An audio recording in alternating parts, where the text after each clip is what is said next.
সম্প্রতি নেকড়ে শিকার করার অনুমতি দেওয়ার সিদ্ধান্ত নিয়েছে ইউরোপীয় ইউনিয়ন। এ সিদ্ধান্তের উদ্দেশ্য হল গৃহপালিত পশুদের উপর নেকড়ের আক্রমণ কমানো। তবে অনেকেই মনে করছেন এর ফলে নেকড়ের সংখ্যা কমে গিয়ে ইউরোপের পরিবেশে বিপদ আসতে পারে। বিশ্ব বন্যপ্রাণী তহবিল এবং ইউরোপীয় পরিবেশ ব্যুরো এই সিদ্ধান্তের বিরোধিতা করেছে। তাদের মতে নেকড়ের সংখ্যা ইউরোপে বাড়ছে, এটি একটি সাফল্য, কিন্তু এখানে সে অর্থে বাড়েনি। ইউরোপে নেকড়ের 9টি প্রজাতির মধ্যে মাত্র 3টি নিরাপদ অবস্থায় আছে, বাকিগুলো হুমকিতে রয়েছে।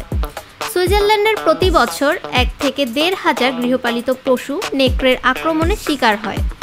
পাহাড়ি এলাকায় নিরাপত্তা নিশ্চিত করা কঠিন হয়ে পড়ছে।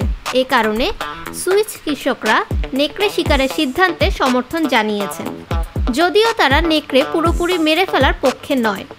তারা নেকড়ের সংখ্যা নিয়ন্ত্রণ করতে চাইছেন। WWF এর তথ্য মতে বর্তমানে ইউরোপে প্রায় 23,000 নেকড়ে রয়েছে।